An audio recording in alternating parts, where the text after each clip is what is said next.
ये आज की इस वीडियो जो हम लोग देखने वाले हैं, जिस तरह की हम लोग ज्ञान बिंदु का होमवर्क सीरीज देख रहे थे, उसी में आज हम लोग ये क्रम जो है टेस्ट आपका 17वां नंबर का टेस्ट होगा। हमने आपको 16 टेस्ट करवा रखा है। अगर आपने नहीं देखा है तो जाके एक बार जरूर देखिए, यहाँ से आपको बहुत ज़्यादा फायदा होगा।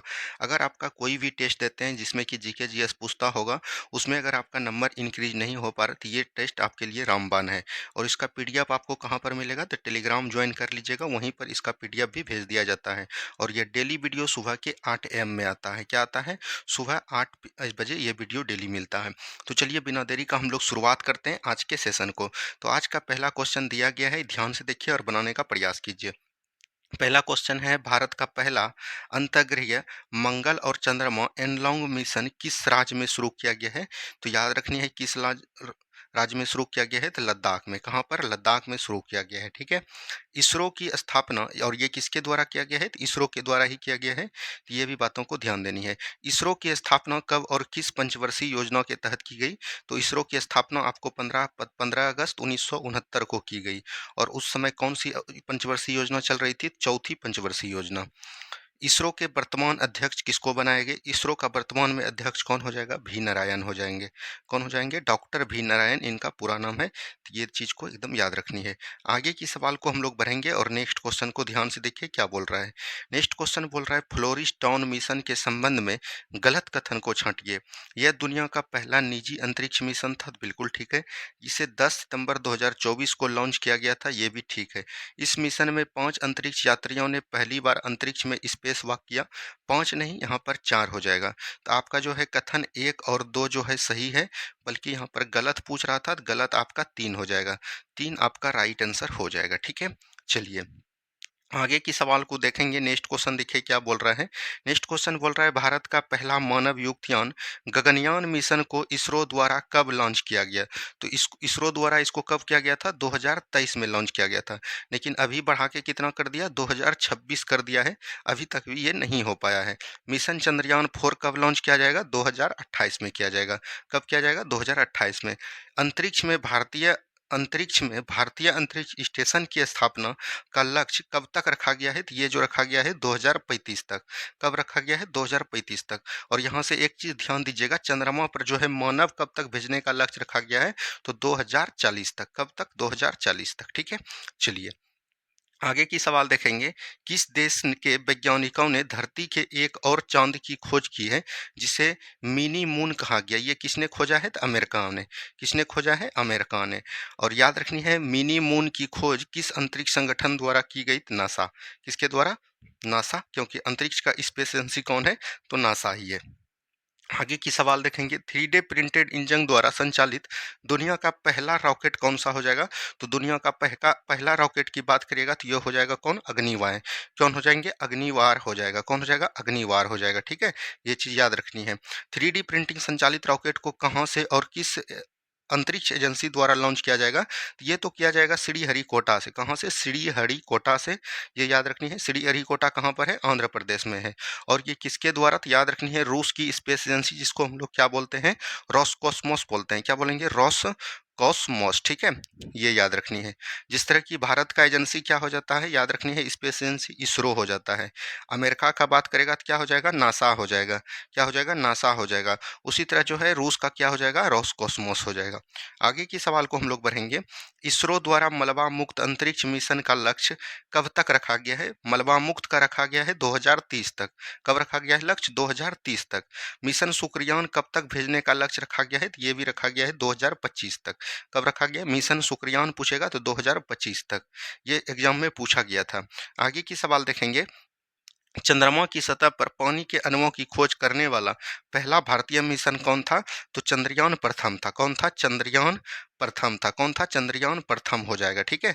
अब देखिए यहाँ पर चंद्रयान प्रथम जिस बिंदु पर उतारा गया उसका नाम क्या था? ये चीज पूछ रहा है कि चंद्रयान प्रथम जो उतारा गया था उसका नाम क्या था? तो याद रखनी है, उस पॉइंट का नाम रखा था जवाहर पॉइंट। क्या याद रखेंगे? जवाहर पॉइंट रखा था। और चंद्रयान 2 जिस बिंदु पर उतारा गया था उसका नाम था तिरंगा पॉइंट। क्या याद था? तिरंगा पॉइंट था। काफी इंपॉर्टेंट हो जाता है। और चंद्रयान 3 जो उतारा, जिस बिंदु पर उतारा गया उसका नाम क्या था? तो याद रखनी है शिव शक्ति पॉइंट। क्या याद याद रखेंगे, शिव शक्ति पॉइंट को याद रखेंगे। ये तीनों प्रश्न अपने आप में बहुत सारा इंपॉर्टेंट हो जाता है। और यहाँ से एक चीज़ याद रखनी है कि कौन सा रॉकेट किसने छोड़ा था। जैसे चंद्रयान प्रथम जो है ये किसके द्वारा छोड़ा गया था, PSLV C11 के द्वारा छोड़ा गया था, ठीक है। दूसरा दूसरा अगर चंद्रयान चंद्रयान ये फर्स्ट हो गया, चंद्रयान अगर सेकंड पूछेगा किससे छोड़ा गया था, तो याद रखनी है जी, यहाँ पर से लिख देते हैं GSLV M के थर्ड रॉकेट से, ठीक है। ये तीनों एकदम रॉकेट को याद रखनी है। और चंद्रयान 3 तो आपको पता ही होगा, LVM M थर्ड, और बोल सकते हैं M4 रॉकेट से। किससे बोल सकते हैं, M थर्ड 4 रॉकेट से, ठीक है। तो इसको याद रखनी है। चलिए आगे के सवाल को हम लोग बढ़ेंगे। इसरो द्वारा आदित्य L1 मिशन को किस रॉकेट से छोड़ा गया। तो इसरो द्वारा जो आदित्य L1 मिशन को छोड़ा गया, इसको किसके द्वारा, PSLV C57 के द्वारा छोड़ा गया, ठीक है। इसको ध्यान देनी है। भारत का पहला सूर्य मिशन कौन सा था। भारत का अगर पूछे जाएगा कि पहला जो है सूर्य मिशन कौन हो जाएगा, तो यही हो जाएगा आदित्य L1 मिशन। कौन हो जाएगा, आदित्य L1 मिशन हो जाएगा, ठीक है। चलिए आगे की सवाल को हम लोग देखेंगे। इसरो का संचार उपग्रह GSAT-20 किस रॉकेट द्वारा प्रक्षेपात किया गया। GSAT-20 पूछेगा तो ये हो जाएगा फाल्कन 9 के द्वारा। किसके द्वारा, फाल्कन 9 के द्वारा इसको छोड़ा गया था। देखिए इस होमवर्क सीरीज में आपको जो है करंट अफेयर कहीं से नहीं पढ़ना पड़ेगा, आपका साथ साथ डेली जो है करंट अफेयर भी हो जाता है। बस आपको रिवाइज करना है, वीडियो से 1-2 बार देखना है तो आपको टोटल चीज़ याद हो जाएगा, ठीक है। और देखिए ये किस रॉकेट से छोड़ा गया था, तो याद रखनी है स्पेस एक्स कंपनी से। क्या बोलेंगे, स्पेस एक्स रॉकेट से छोड़ा गया था। और एक प्रकार का ये प्राइवेट कंपनी है। क्या है, प्राइवेट कंपनी है। और इसका मालिक की बात करेगा तो कौन हो जाएगा, एलॉन मस्क हो जाएगा। कौन हो जाएंगे, एलॉन मस्क हो जाएंगे, ठीक है। चलिए बढ़ेंगे अगले सवाल की तरफ। नेक्स्ट क्वेश्चन देखिए, हाइड्रोजन परियोजना का संबंध किस देश स्पेस एजेंसी से है। हाइड्रोजन परियोजना का अगर संबंध पूछेगा तो ये हो जाएगा यूरोपीय स्पेस एजेंसी। क्या बोलेंगे, यूरोपीय स्पेस एजेंसी। यूरोपीय स्पेस एजेंसी, जिस तरह की भारत का इसरो होता है उसी तरह जो है यूरोप का क्या होता है, इनके नाम पर ही है। क्या है, इनके नाम पर ही है, तो ये याद रखनी है। इसको बोलते हैं ESE, ठीक है। चलिए बढ़ेंगे अगले सवाल की तरफ। नेक्स्ट क्वेश्चन है, सार्क का पहला शिखर सम्मेलन कब और कहां आयोजित किया गया था। सार्क का पहला शिखर सम्मेलन 1985 में किया गया था। और ये कहां पर किया गया था, तो ढाका में हुआ था। कहां पर हुआ था, ढाका में हुआ था। यहाँ पर है सार्क। सार्क का फुल फॉर्म क्या होता है, south Asian association for regional corporation, इसका फुल फॉर्म होता है। और सार्क की बात करेगा, सार्क की अगर बात करेगा तो इसका मुख्यालय कहाँ पर हो जाता है। सबसे पहले इसका गठन कब हुआ था, 1985 में इसका गठन हुआ था। और इसका अगर हेडक्वार्टर पूछेगा तो कहाँ पर हो जाएगा, तो याद रखनी है काठमांडू हो जाएगा। क्या हो जाएगा, नेपाल का काठमांडू हो जाएगा। और इसमें कितने सदस्य हैं, तो 8 सदस्य हैं। भारत के जितने भी पड़ोसी देश हैं सभी सदस्य इसमें आते हैं, चीन और म्यांमार छोड़ के। आगे की सवाल को देखेंगे, अटल सुरंग किस दर्रे में अवस्थित है या किन दो स्थानों को जोड़ती है, ये चीज पूछा गया। तो अटल सुरंग जो है कहाँ पर है, तो याद रखनी है ये जो है रोहतांग दर्रा। इसको पहले हम लोग कहाँ बोलते थे, ये रोहतांग दर्रा के में बीच है। और इसका जो पहले नाम था ये था रोहतांग सुरंग। क्या नाम था, रोहतांग सुरंग नाम था। रोहतांग सुरंग नाम था। और अभी जो है वर्तमान में इसका नाम चेंज करके क्या कर दिया है, अटल सुरंग कर दिया है। क्या बोलेंगे, अटल सुरंग कर दिया। और इसकी लंबाई की बात करेगा तो 9.02 किलोमीटर इस लंबाई को आपको याद रखनी है। रोहतांग सुरंग कहाँ पर है, तो याद रखनी है हिमाचल प्रदेश में है। कहाँ पर है, हिमाचल प्रदेश में है। हिमाचल प्रदेश में जितने भी दर्रे हैं उसको याद करने का ट्रिक हमने आपको क्या बताया था, सराप बताया था। जैसे 600 से क्या हो जाएगा, छिपकिला, रो से रोहतांग, वो से हो जाएगा वारालाचा। तो यहाँ तक याद रखनी है। आगे की सवाल को देखेंगे, उत्तरी ध्रुव तथा दक्षिणी ध्रुव की खोज क्रमशः किसने किया। ये देखिए आपका पृथ्वी का ग्लोब है। और ये जो है विषुवत रेखा, इसके ऊपर जाइएगा तो 90 डिग्री नॉर्थ हो जाएगा। और नीचे आइएगा तो 90 डिग्री साउथ हो जाएगा। और यहाँ पर बोल रहा है कि इसका खोज किसके द्वारा किया गया था। तो 90 डिग्री अगर उत्तरी की बात करेगा, 90 डिग्री अगर उत्तरी की बात करेगा, यहाँ पर उत्तरी पूछा जाता है ज़्यादातर, तो याद रखनी है रॉबर्ट हो जाएगा। क्या हो जाएगा, इसका पूरा नाम है रॉबर्ट पियो, ठीक है, उत्तरी का। और दक्षिणी की बात करेगा तो ये हो जाएगा एमरडरसन। कौन हो जाएंगे, एमरडरसन हो जाएंगे। एमरडनसन, एमरडनसन इसको लिख लीजिए, एमरडनसन, ठीक है। चलिए नेक्स्ट क्वेश्चन की बात करेगा, रिंग ऑफ फायर किस महासागर में अवस्थित है। तो ये तो हो जाएगा प्रशांत महासागर में। कहाँ पर है, प्रशांत महासागर में अवस्थित है। प्रशांत महासागर हो जाएगा, ठीक है, ये याद रखनी है। आगे की सवाल को देखेंगे, भारत के पूर्वी तट पर स्थित भारत का तीसरा परमाणु संयंत्र कौन हो जाएगा। यहाँ पर बोल रहा है पूर्वी तट पर स्थित, यहाँ पर यानी कि पूर्वी तट पर स्थित कौन हो जाएगा, तो याद रखनी है कलपक्कम हो जाएगा। कौन हो जाएगा, कलपक्कम हो जाएगा। कौन हो जाएगा, कलपक्कम हो जाएगा। और याद रखनी है परमाणु संयंत्र से जब भी प्रश्न पूछेगा तो आपको याद रखनी है नरोड़ा। क्या याद रखनी है? नरोड़ा। उसके बाद याद रखनी है कैगा। सबसे पहले याद रखनी है एक तारापुर। क्या याद रखेंगे? तारापुर। एक याद रखेंगे, याद रखनी है काकरापर। क्या याद रखेंगे? काकरापार, काकरापार। एक याद रखेंगे जैतपुरा। क्या याद रखेंगे? जैतपुरा। और एक याद रखेंगे कुडनकुलम। क्या याद रखेंगे? कुडनकुलम। यहाँ तक इसको याद रखनी है। यहाँ से ज़्यादातर सवाल आपको पूछा जाता है, इससे बाहर नहीं पूछा जाएगा। नरोड़ा जो है कहाँ पर है? उत्तर प्रदेश में। कैगा कहाँ पर है? कर्नाटक में है। तारापुर महाराष्ट्र में। सबसे पहला पूछा जाएगा तारापुर हो जाएगा। काकरापर कहाँ पर है? गुजरात में है। कहाँ पर है? गुजरात में। ठीक है। जैतपुर कहाँ पर है? महाराष्ट्र में है। और कुडनकुलम भी कहाँ पर हो जाएगा? आपका तमिलनाडु में। और ये कलपक्कम भी कहाँ पर हो जाएगा? तमिलनाडु में हो जाएगा। ठीक है। चलिए आगे की सवाल देखेंगे। सिंधु घाटी सभ्यता का दूसरा सबसे बड़ा नगर कौन सा था? वर्तमान में यह कहाँ अवस्थित है? तो सबसे दूसरा बड़ा नगर पूछेगा तो ये हो जाएगा राखीगढ़ी। क्या हो जाएगा? राखीगढ़ी। और राखीगढ़ी की बात करेगा तो ये कहाँ पर हो जाएगा? हरियाणा में हो जाएगा। कहाँ पर हो जाएगा? हरियाणा में हो जाएगा। ठीक है। तो ये याद रखनी है। अब यहाँ पर देखिए, अगर आपको पूछ दिया कि सिंधु घाटी सभ्यता का सबसे बड़ा स्थल कौन हो जाएगा? सबसे बड़ा स्थल हो जाएगा आपका मोहनजोदड़ो। कौन हो जाएंगे? मोहनजोदड़ो हो जाएंगे। और मोहनजोदड़ो का खोज किसने किया था? तो याद रखनी है राखल दास बनर्जी ने किया था। किसने किया था? राखल दास बनर्जी के द्वारा। और राखल दास बनर्जी के द्वारा इसका खोज कब किया गया था? 1922 ईस्वी में। और इसको हम लोग क्या बोलते हैं? मृतकों का टीला के नाम से जानते हैं। मृतकों का टीला किसको कहते हैं? तो इसकी को बोलते हैं मोहनजोदड़ो के। विशेष पूछेगा स्नानागार कहाँ से हमको देखने को मिला है? तो मोहनजोदड़ो से। ये किस नदी के तट पर है? तो सिंधु नदी के तट पर है। वहीं पूछेगा कि सिंधु घाटी सभ्यता का भारत में सबसे बड़ा स्थान, सिंधु घाटी सभ्यता का अगर भारत में पूछेगा सबसे बड़ा स्थान कौन हो जाएगा? तब तो अभी तुरंत हमने बताया राखीगढ़ी दूसरे पर है, तो भारत में सबसे पहला हो जाएगा। और दूसरा भारत में पूछेगा तो वो आपका कौन हो जाएगा? तो याद रखनी है धौलावीरा। क्या हो जाएगा? धौलावीरा। धौलावीरा कहाँ पर पड़ता है? तो याद रखनी है गुजरात में पड़ता है। और गुजरात में इसको 40वां यूनेस्को विश्व धरोहर में शामिल भी किया गया है। ठीक है। चलिए नेक्स्ट क्वेश्चन है, मानव मस्तिष्क का कौन सा अंग चलने खड़े होने के लिए संतुलन संबंधी कार्यों का नियंत्रण करता है? तो ये हो जाएगा सेरेबेलम। क्या हो जाएगा? सेरेबेलम हो जाएगा। ठीक है।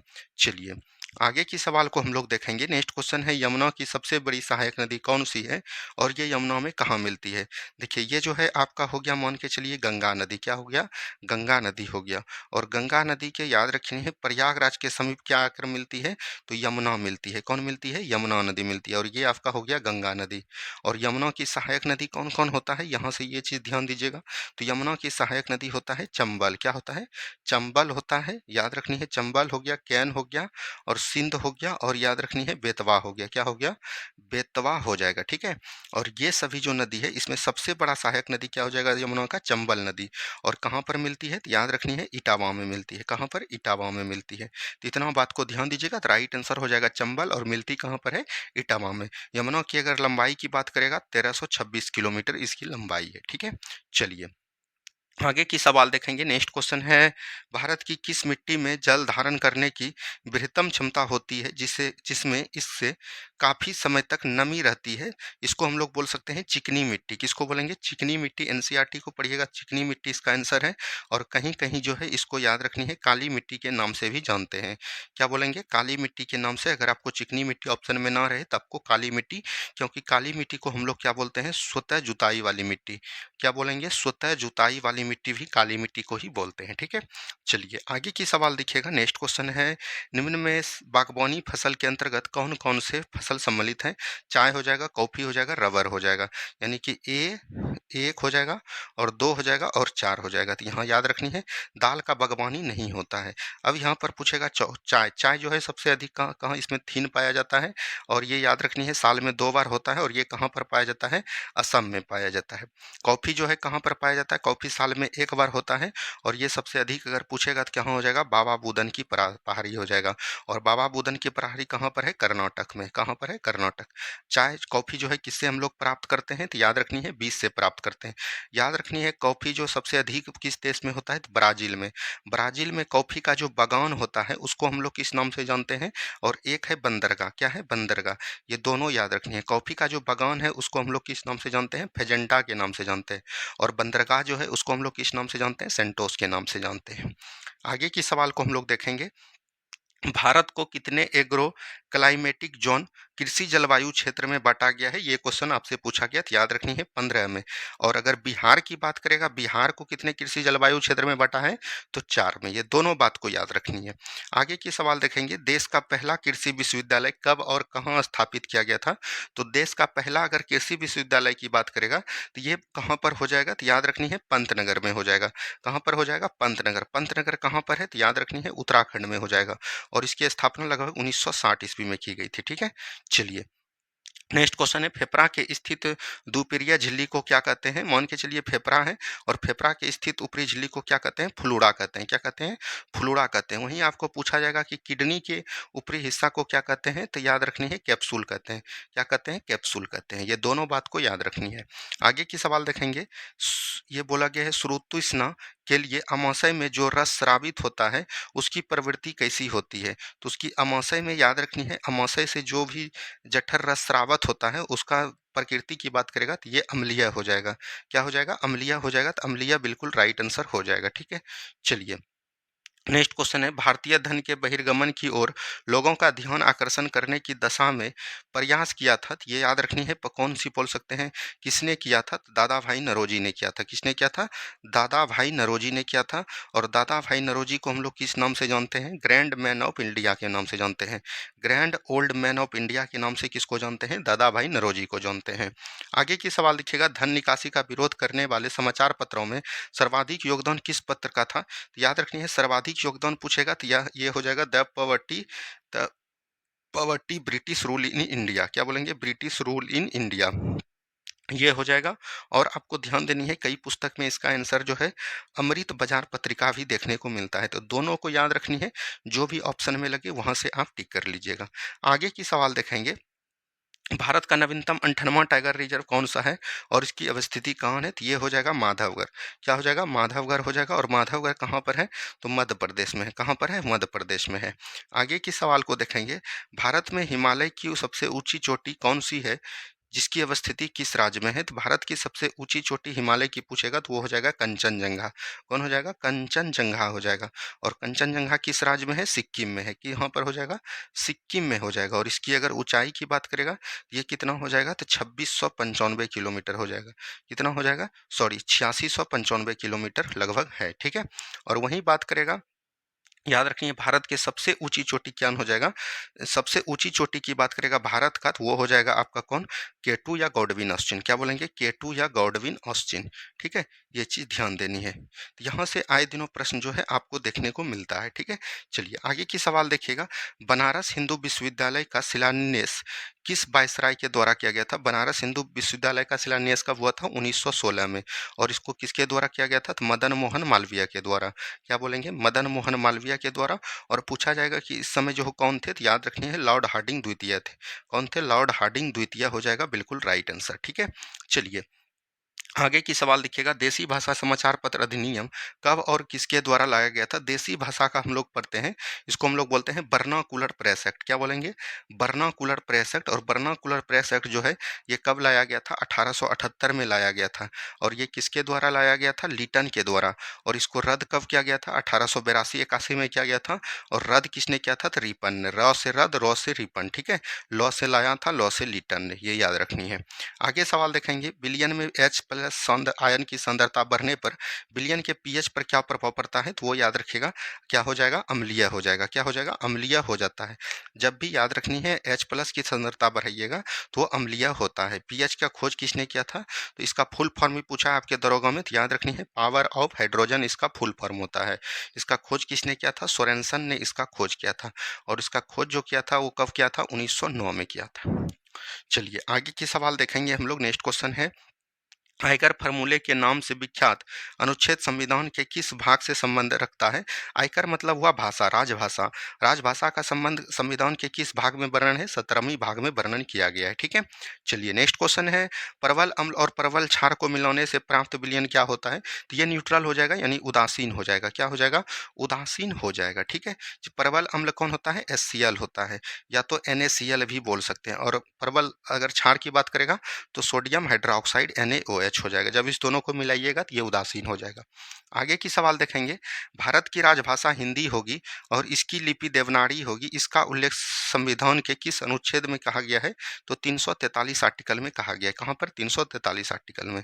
आगे की सवाल देखेंगे, भारत में स्थानीय स्वशासन की स्थापना कब और किसके द्वारा की गई? तो भारत में स्थानीय स्वशासन की स्थापना 1882 ईस्वी में किया गया और किसके द्वारा?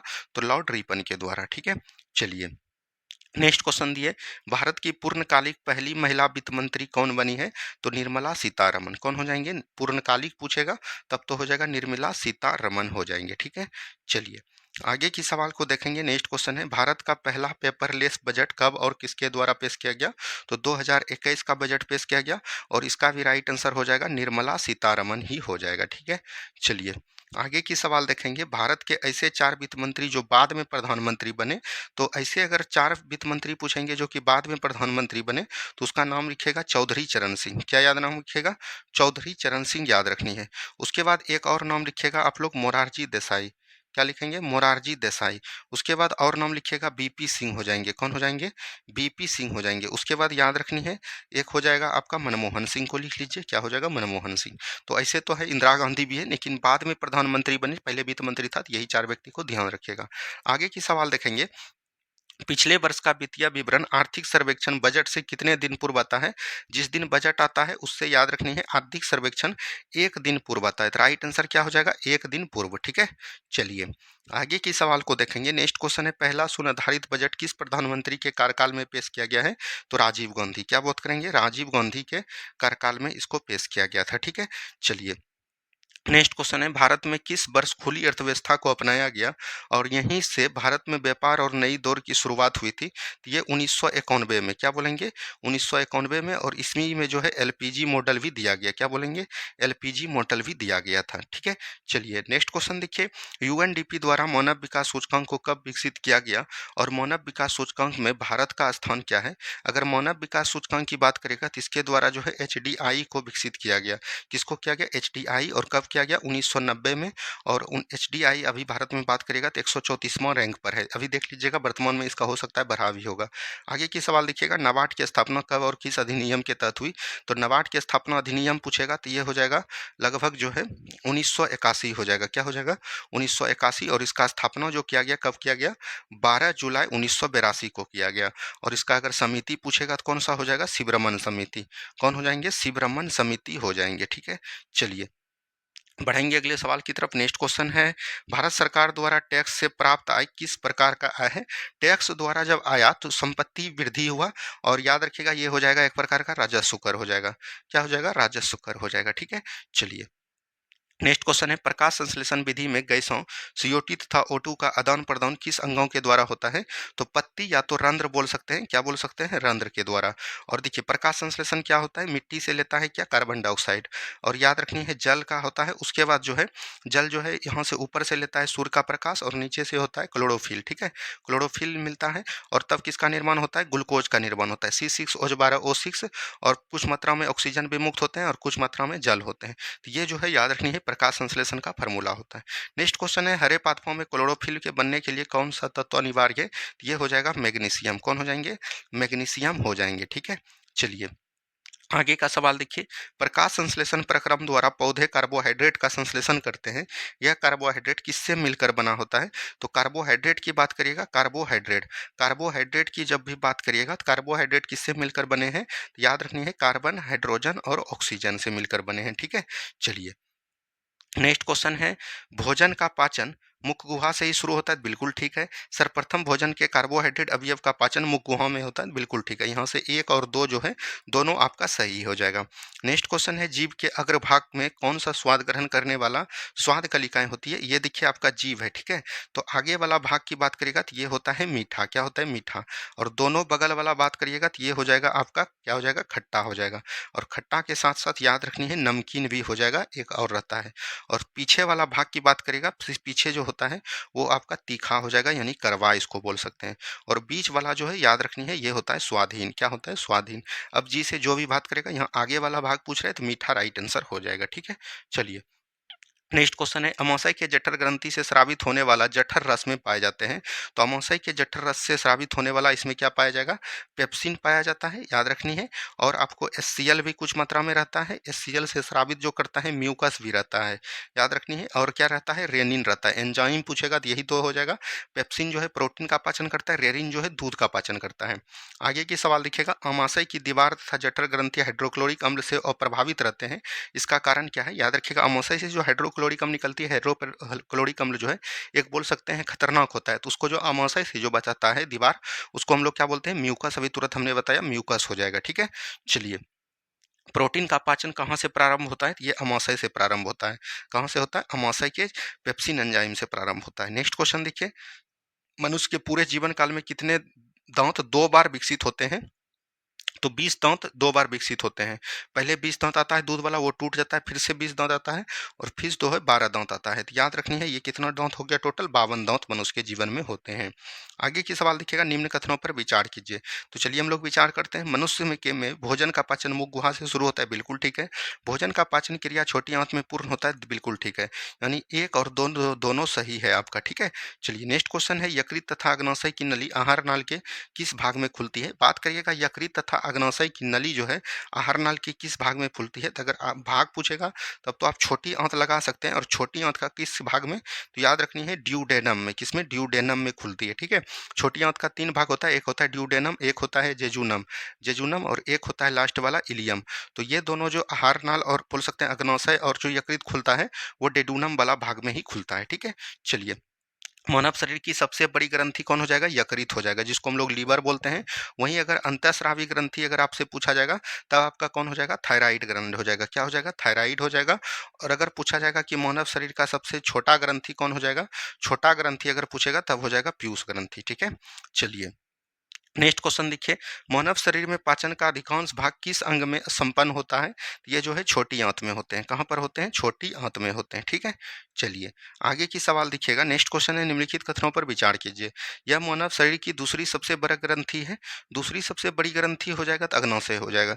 इसका रस एक विशेष प्रकार की कोशिकाओं से स्रावित होता है तथा क्षारीय होता है। और उसके बाद जो लास्ट यहाँ पर दिया गया है, इसके रस को पूर्ण पाचक रस कहा जाता है। तो ये बिल्कुल अग्नाशय हो जाएगा। क्या हो जाएगा?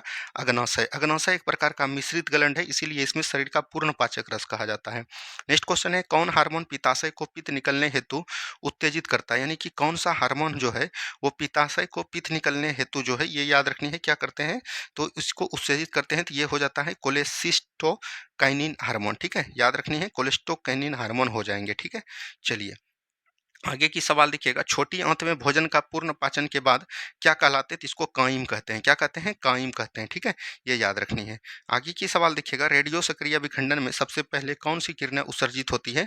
तो अल्फा होती है, उसके बाद बीटा होती है, उसके बाद गामा होती है। तीनों को याद रखनी है। नेक्स्ट क्वेश्चन देखिए, अल्फा कण का खोज धनावेशित होता है, बीटा जो है ऋणावेशित, गामा रवेशित है। तो ये सभी सही है। क्या है? सभी सही है, ठीक है। चलिए, नेक्स्ट क्वेश्चन देखिए, रेडियो सक्रियता की खोज सर्वप्रथम हेनरी बेकुरल ने किया था। रेडियो सक्रियता शब्द का प्रथम बार प्रयोग मैडम क्यूरी ने दिया था, और इसके साथ इसका पति भी था, जिसका नाम पियरे था। तो याद रखनी है, दोनों का दोनों कथन सही है। नेक्स्ट क्वेश्चन है, बड़े नाभिक का टूटकर छोटे नाभिक में बदलने की अभिक्रिया को क्या कहते हैं? तो विखंडन अभिक्रिया कहते हैं, यानी कि नाभिकीय विखंडन अभिक्रिया कहते हैं, ठीक है। हाइड्रोजन बम जो है किस सिद्धांत पर कार्य करता है? तो ये जो है परमाणु संलयन पर काम करता है। किस पे? परमाणु संलयन पर काम करता है, ठीक है। चलिए, नाभिकीय रिएक्टर में मंदक के रूप में किसका इस्तेमाल करते हैं? तो हम लोग डीटीओ का उपयोग करते हैं, यानी कि भारी जल का प्रयोग करते हैं। किसका? भारी जल का प्रयोग करते हैं। आगे की सवाल को देखिएगा। नेक्स्ट क्वेश्चन है, निम्नलिखित कथनों पर विचार कीजिए। परमाणु बंध नियंत्रण नाभिकीय संलयन पर है? नहीं, नाभिकीय विखंडन हो जाएगा। हाइड्रोजन बंध अनियंत्रित नाभिकीय विखंडन पर आधारित है, तो इसका ये कर लीजिए और इसका ये तब आपका सही हो जाएगा। यहाँ पर क्या हो जाएगा? दोनों आपका गलत है। क्या हो जाएगा? दोनों गलत है, ठीक है। चलिए, नेक्स्ट क्वेश्चन है, एक जेट इंजन किस सिद्धांत पर कार्य करता है? तो रेखीय संवेग संरक्षण सिद्धांत पर। क्या बोलेंगे? रेखीय संवेग के संरक्षण के सिद्धांत पर कार्य करता है। नेक्स्ट क्वेश्चन है, वृत्तीय गति करते हुए पिंड की चाल और पथ की त्रिज्या दोनों दुगुना कर दी जाए, यानी अभिकेंद्र बल क्या होगा? तो अभिकेंद्र बल क्या होता है? एम वी स्क्वायर बटे आर होता है, ठीक है। तो यहाँ पर बोल रहा है वृत्त की गति करते हुए पिंड की चाल तथा पथ की त्रिज्या दोनों दुगुना कर दिया जाएगा, तब अभिकेंद्र बल भी क्या हो जाएगा? दोगुना ही हो जाएगा, ठीक है। याद रखनी है। आगे की सवाल देखिएगा, पृथ्वी सूर्य के चारों तथा चंद्रमा पृथ्वी के चारों ओर घूमता है, यह किस कारण संभव होता है? अभिकेंद्र बल। क्या याद रखेंगे? अभिकेंद्र बल। ठीक है, याद रखनी है। आगे की सवाल देखेंगे, नेक्स्ट क्वेश्चन, जब दूध को प्रबल ढंग से मथा जाता है तो ये तो हो जाएगा अपकेंद्रीय बल के कारण। क्या बोलेंगे? अपकेंद्रीय बल के कारण। ठीक है, चलिए नेक्स्ट क्वेश्चन है, मीथेन निम्नलिखित में से किस गैसों से? बायोगैस हो जाएगा और सीएनजी हो जाएगा, यही दोनों हो जाएगा, 1 एवं 3 हो जाएगा। ठीक है, चलिए आगे की सवाल देखिएगा। नेक्स्ट क्वेश्चन यहाँ पर है, जाइलम और फ्लोएम के संदर्भ में निम्नलिखित कथनों पर विचार कीजिए। जाइलम पौनी तथा खनिज लवण का संबंध करते हैं, बिल्कुल ठीक है। फ्लोएम पत्तियों से भोजन तथा विभिन्न अंगों तक भागों में पहुंचाता है, बिल्कुल ठीक है। जाइलम फ्लोएम के विपरीत पदार्थों की कोशिकाओं के दोनों दिशाओं में, तो ये गलत हो जाएगा। जाइलम एक दिशीय होते हैं, याद रखनी है, और फ्लोएम जो है दो दिशीय होते हैं। यहाँ पर उल्टा बोल दिया है, यहाँ पर कथन 1 और 2 आपका सही है। क्या हो जाएगा? 1 और 2 जो है आपका सही है। ठीक है, चलिए नेक्स्ट क्वेश्चन है, निम्नलिखित में से कौन सी धातुएं खुले वातावरण में रखने पर जलती है? Sodium, potassium. लिथियम सबसे हल्की धातु है, याद रखनी है। और सबसे भारी अगर पूछा जाएगा तो कौन हो जाएगा? आपको याद रखनी है, ओस्मियम हो जाएंगे। कौन हो जाएंगे? ओस्मियम हो जाएंगे। ठीक है, चलिए नेक्स्ट क्वेश्चन देखिए क्या बोल रहा है, निम्नलिखित में से कौन से प्रकाश संश्लेषण की क्रिया के लिए आवश्यक है? क्लोरोफिल है, कार्बन डाइऑक्साइड है, जल है और प्रकाश है। ऑक्सीजन जो है ये नहीं होगा, तो याद रखनी है, इसका राइट आंसर हो जाएगा 1, 2, 4 और 5 हो जाएगा। ठीक है, चलिए ऑक्सीजन जो है उत्सर्जन करते हैं, प्रकाश संश्लेषण के लिए इसका कोई भी महत्व नहीं है, तो राइट आंसर हो जाएगा। यहाँ पर हमने आपको 75 क्वेश्चन करा दिया। अब जो है आप लोग कल का होमवर्क भी सुन लीजिए, तभी आपको पढ़ने में मजा आएगा। तो करंट अफेयर की बात करेगा तो इसमें जो है आपका 90 पेज तक हो गया था, तो 91 से 95 पेज तक चलेगा। और क्वेश्चन बैंक की बात करेगा तो ये जो है 211 पेज से लेके 220 पेज तक चलेगा। और यहीं पर जो है आपको हिस्ट्री में क्या पढ़ कराना है? कांग्रेस के पूर्व जितने भी राजनीतिक संस्थाएं होंगे उसको पढ़ कराना है। और अगर बात करेगा पॉलिटी में भाग 4 पर क्या ना है, काफ़ी इंपॉर्टेंट है। और बात करेगा यहाँ पर आपको, हिस्ट्री हो गया, पॉलिटी हो गया, ज्योग्राफी। ज्योग्राफी में आपको क्या पढ़ के आना है? भारत की कृषि। क्या पढ़ के आएंगे? भारत की कृषि पढ़ के आएंगे। ठीक है, और अगर बात करेगा स्टैटिक जीके में आपको 18वीं लोकसभा पर क्या आना है? 18वीं लोकसभा। ठीक है, तो इतना तक देख के आइएगा। मिलते हैं हम लोग नेक्स्ट वीडियो, शाम के वीडियो में। धन्यवाद, जय हिंद, जय भारत।